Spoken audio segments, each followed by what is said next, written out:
When Sophie Cunningham sat down for her exit interview, nobody expected her to drop a bomb that would expose the entire WNBA leadership structure. But what she said next wasn't just frustration. It was a calculated takedown of Commissioner Kathy Engelbert that has the entire league on fire heading into 2025. And the most shocking part? She's not backing down. Let me ask you something. When was the last time you saw a professional athlete call out their league's leadership so directly that it made national headlines for weeks? Sophie didn't hold back. And what she revealed about the conversations happening behind closed doors between WNBA players and NBA stars will make your jaw drop.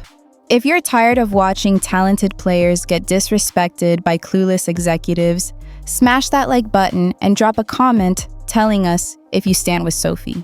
Because this story is about to get wild. Here's what actually went down.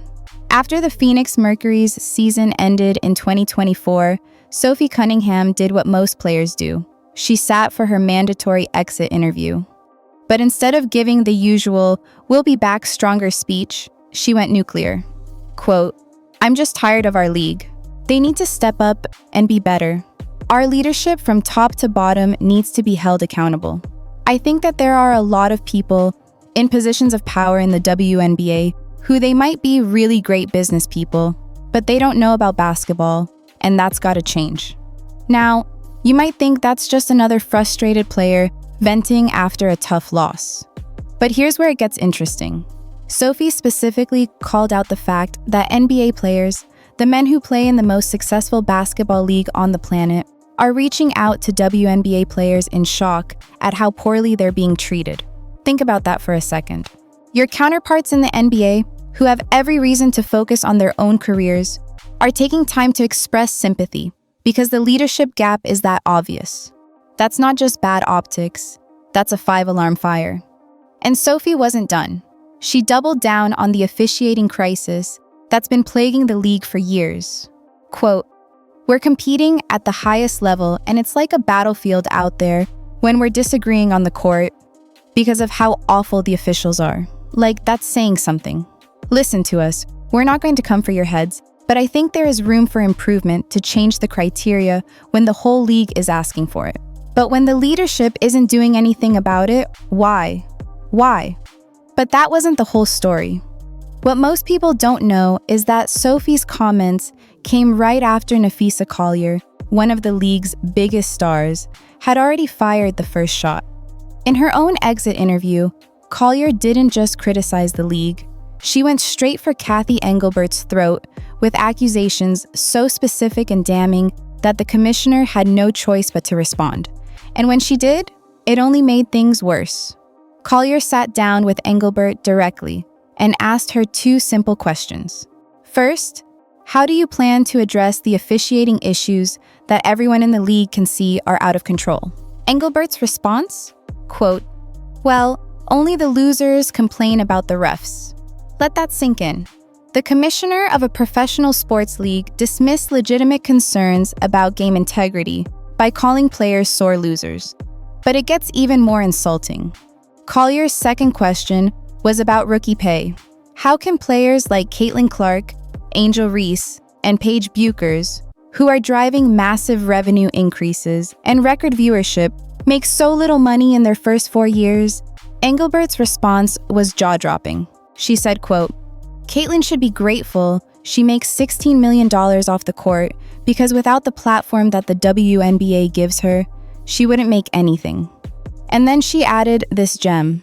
"Players should be on their knees, thanking their lucky stars for the media rights deal that I got them." Now, let's break down how absolutely delusional that statement is. Caitlin Clark didn't become a household name because of the WNBA. She became a superstar at Iowa, breaking viewership records and selling out arenas before she ever touched a WNBA court. The 2024 NCAA Women's Championship game featuring Clark drew over 18 million viewers, more than most NBA playoff games. When she was drafted by the Indiana Fever, attendance for Fever games increased by over 300%. Television ratings for games she played in were up by 400% compared to the previous season. Caitlin Clark is the tide that lifts all boats, and Engelbert had the audacity to suggest she should be grateful to the league. What happened next would shock everyone. Collier didn't just let those comments slide. She went public with a statement that's been called the most scathing rebuke of a commissioner in professional sports history. Quote, "The real threat to our league isn't money. It isn't ratings or even missed calls or even physical play. It's the lack of accountability from the league office. Since I've been in the league, you've heard the constant concerns about officiating, and it has now reached levels of inconsistency that plague our sport and undermine the integrity in which it operates. Whether the league cares about the health of the players is one thing, but to also not care about the product we put on the floor is truly self-sabotage." She continued, "Year after year, the only thing that remains consistent is the lack of accountability from our leaders. We have the best players in the world. We have the best fans in the world. But right now, we have the worst leadership in the world."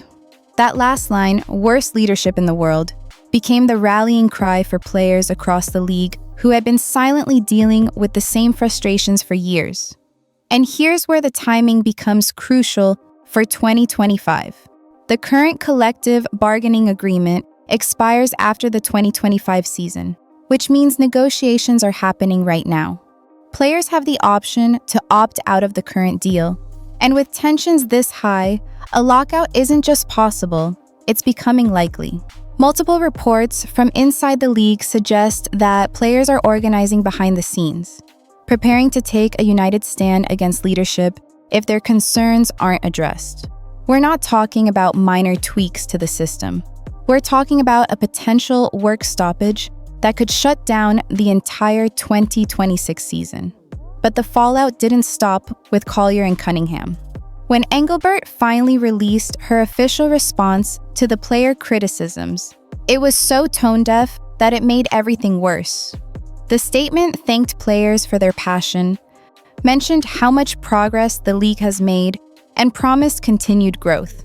But here's what it didn't do. It didn't address officiating. It didn't acknowledge the Caitlin Clark comments. It didn't take any responsibility for the disconnect between player performance and league support. It was a masterclass in corporate speak that said absolutely nothing of substance. Sports media personalities immediately pounced. Stephen A. Smith, one of the most influential voices in sports broadcasting, went off on his show. He said Engelbert's response was weak and that her job should legitimately be on the line. Quote, "You suggested Caitlin Clark should be grateful for what she makes off the court? That's preposterous. Did you miss the Iowa years? Clark is the Tiger Woods tide that lifts all boats. The WNBA has benefited from her presence more than the other way around." Scott Van Pelt echoed the same sentiment on SportsCenter, pointing out that years of player frustration have been met with nothing but empty promises and PR statements. Even NBA players started weighing in publicly. LeBron James posted cryptically on social media about leadership and accountability, which many interpreted as support for the WNBA players. Draymond Green, never one to hold back, said on his podcast that if NBA players are shocked by how WNBA players are being treated, that tells you everything you need to know about the leadership gap. The fact that male athletes who have their own concerns and battles are taking time to publicly support WNBA players shows just how bad the situation has become. Now let's talk about what's happening right now in 2025, because this story is far from over. Caitlin Clark, who was at the center of Engelbert's dismissive comments, has been dealing with her own challenges. She missed several games earlier this season due to injury, which only highlighted how the league failed to protect its biggest star during her rookie campaign. The physical play she endured last season, with multiple flagrant fouls that went under-reviewed and minimal protection from officials, likely contributed to the injury issues she's facing now. Fans haven't forgotten the countless times Clark was knocked to the ground with no calls, and now seeing her sidelined has only amplified the criticism of league management. Sophie Cunningham, meanwhile, made a massive move in the offseason. After years with the Phoenix Mercury, she signed with the Indiana Fever for the 2025 season, joining forces with none other than Caitlin Clark. This isn't just a roster move, it's a statement. Sophie, who's never been afraid to speak her mind, is now on the same team as the player Engelbert disrespected. The Fever roster now includes Clark at guard, Aaliyah Boston at center forward, and Cunningham wearing number 8. This trio has the potential to dominate the league. But more importantly, they represent a new generation of players who refuse to stay silent about systemic problems. The officiating crisis that both Cunningham and Collier highlighted hasn't improved either. Through the first month of the 2025 season, controversial calls have continued to plague high-profile games. Just last week, a game between the Las Vegas Aces and New York Liberty saw 3 separate plays in the final 2 minutes where officials missed obvious fouls, leading to a result that had both coaches furious in post-game press conferences. Fans on social media have been tracking missed calls and creating viral compilations that show just how inconsistent the officiating has become. The league office has remained silent on these specific incidents, which only proves the players' point about lack of accountability. Here's what makes this situation even more explosive. Multiple sources within the league have reported that players are organizing private meetings to discuss collective action. These aren't just casual conversations. They're strategic planning sessions about how to leverage their power during CBA negotiations. The players have seen how unified action worked in other sports leagues, and they're preparing to use the same tactics. If the league doesn't address officiating standards, revenue sharing, and leadership accountability, players are reportedly willing to sit out games or even the entire season to force change. And let's address the elephant in the room. Kathy Engelbert's background is in business, not basketball. Before becoming WNBA Commissioner in 2019, she was the CEO of Deloitte, one of the largest accounting firms in the world. She's undoubtedly a successful business executive, but that's exactly Sophie Cunningham's point. Being good at corporate strategy doesn't mean you understand the nuances of basketball operations, player development, or what it takes to protect the integrity of the game on the court. Players aren't questioning her business acumen. They're questioning whether she has the basketball knowledge to lead a basketball league. And based on her responses to their concerns, they have a point. The broader implications for 2025 are massive. The WNBA is experiencing unprecedented growth in popularity, largely driven by stars like Caitlin Clark, Angel Reese, and Paige Bueckers. Television ratings are up, merchandise sales are breaking records, and arena attendance is at all-time highs. But all of that success is built on the backs of players who feel disrespected and undervalued by the very leadership that's supposed to champion them. If the league can't figure out how to align player satisfaction with business growth, they risk losing everything they've built. A lockout in 2026 would be catastrophic, potentially undoing years of progress and sending fans to other sports. What's fascinating is how this has become a generational divide within the league. Veteran players like Sue Bird and Diana Taurasi, who spent their careers navigating the league's growing pains, have been more measured in their criticism. But younger players who grew up watching the NBA's success and expect professional treatment aren't willing to accept the status quo. They've seen how NBA players have leveraged their power to create better working conditions, higher pay, and more respect from league management. They want the same, and they're not afraid to demand it publicly. So, where does this leave us? As of right now, the WNBA is at a crossroads. On one side, you have players who are fed up with years of empty promises and dismissive leadership. On the other side, you have a commissioner who seems either unwilling or unable to address their concerns in a meaningful way. The 2025 season is playing out under this cloud of tension, with every controversial call and every injury to a star player adding fuel to the fire.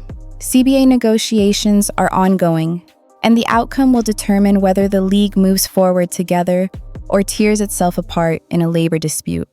Before we wrap this up, I need to know where you stand. Do you think Sophie Cunningham and Napheesa Collier are right to call out Kathy Engelbert so publicly? Should players have more say in league operations? And most importantly, would you support the players if they decided to strike for better conditions?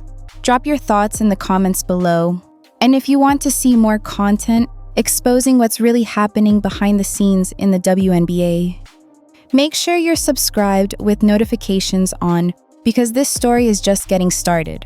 The next few months will be absolutely critical. If the league office continues to ignore player concerns, we could be looking at the first work stoppage in WNBA history. But if they actually listen and implement real changes, this could be the moment the WNBA finally becomes the league its players and fans deserve. Either way, Sophie Cunningham's exit interview will be remembered as the moment everything changed. The moment players stopped accepting disrespect and started demanding accountability. And honestly, it's about DMN time.